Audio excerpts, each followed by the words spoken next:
The game Runeslayer released a few days ago and has consistently had over 30,000 players since its launch. So I decided I would get a few of my fellow dipshits together to answer one question. Is Runeslayer actually good, or is it just another soulless cash grab? So just a few quick disclaimers before I actually start talking about the game. So I didn't make it to max level. I don't even know what the max level in the game is. I played the game for about 3 hours. Also, I had no clue that this game was even a thing until I figured out that it had dropped a few days ago. So I had no information going into this. I did not use any wikis or Trellos when I was playing the game. This is just me. I sat down with a couple buddies and played the game for 3 hours, and that gameplay is what I'm going to be talking about. So if you came here looking for a comprehensive full game review, you're probably in the wrong place, and this isn't what you're looking for. Sorry. So I think the first thing that I should probably talk about is character creation. This is pretty straightforward. You spawn in. Without paying Robux, you can get any one of the 3 common races. I don't really have a problem with the RNG and paid system in this game. Like, I know in a lot of other videos I've been really hard on the gambling aspect of a lot of these games, but the difference here is that it has little to no effect on your gameplay. Like, as far as I can tell, like, the human race that I got seems really strong, and like Orc and Elf, I got alt accounts and checked the effects of both of those. They also seem pretty powerful in their own right. So, I mean, it's basically, like, the devs do need to make money. The rates aren't, like, absolutely horrific. And, like, it's not just, like, a inserted slot machine that dictates progression. So honestly, I don't really have any major issue with the race gambling system. Also, choosing a class which dictates how you fight and how your stats progress is completely up to you. Like, you can choose whatever class you want. There's no class hidden behind a paywall. You don't have to gamble for your class. You just get to pick whichever class you think is the coolest, which honestly is a really good gameplay decision because I don't want to get stuck with something that I don't want to use. So now's the time where we move on to the game's tutorial, which definitely isn't terrible. I've seen worse. It's not perfect, but it's not awful either. So, I mean, it teaches you the basic game controls, you know? It teaches you, this is a parry-based combat system. So it teaches you how to parry, it teaches you how to roll attacks.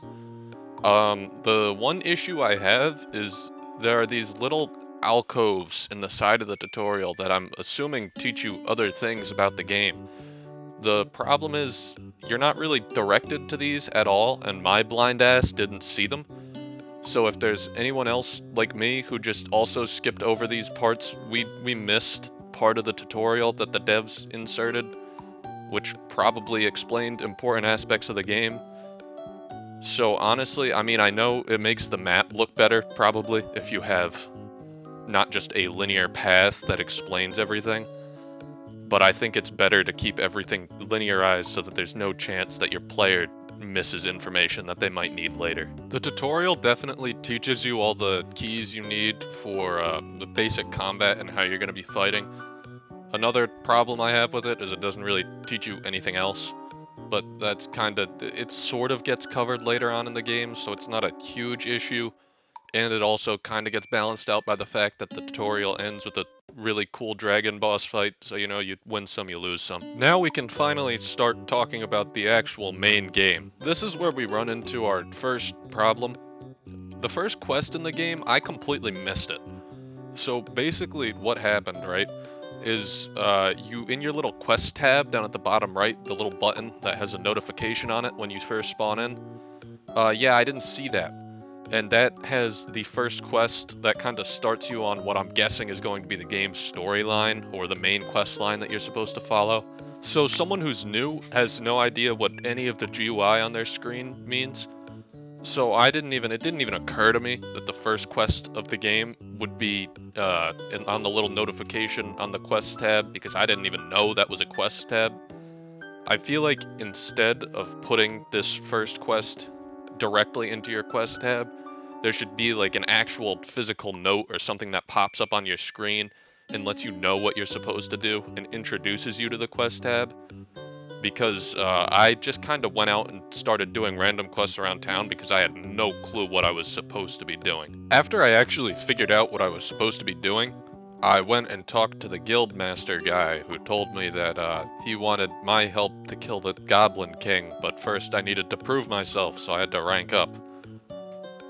He doesn't tell you how to rank up, which I think is kind of a problem, but he tells you to rank up, so that's pretty cool. And that brings us to what is, in my opinion, the most problematic system in this game.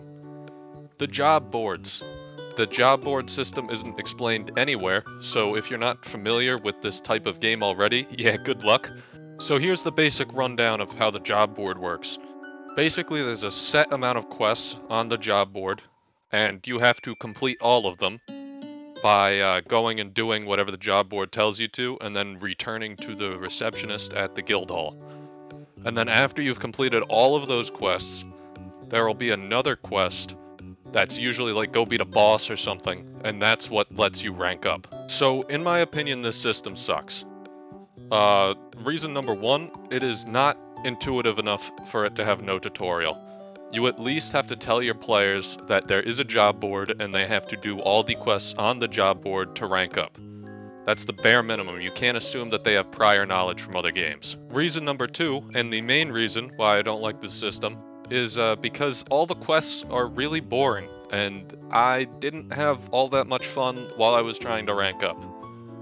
Basically, every single quest on the job board is go kill X amount of this type of enemy, or go bring me X amount of this item by killing this enemy.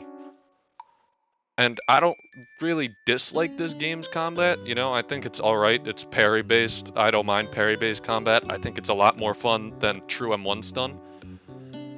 But I also don't like it when the only form of progression in a game is just go kill shit, you know what I mean? Like, you want some more depth, like, to keep players hooked, because I don't really want to go kill slimes and deer and wolves in the woods for 3 hours. That's not a whole lot of fun. I want something else that keeps me interested. Now, obviously, I'm not saying that you can't have go kill X amount of this enemy or go collect X amount of this resource quests. Like, this is an RPG. Like, shit like that is gonna be in the game. It's in every game. And I don't necessarily dislike it. I just think that too much of it just gets super bland really quickly.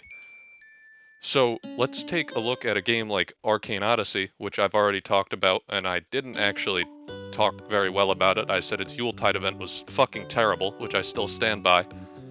But the beginning of Arcane Odyssey's storyline, I actually really enjoy, because it feels like you're doing quests and working towards something. Like, the storyline keeps you engaged and makes you feel like you're actually accomplishing something and not just going and slaughtering deer just because a piece of paper on a board told you to. So you might be thinking, after all the shit I just talked about this game, that I think it's awful. I actually don't.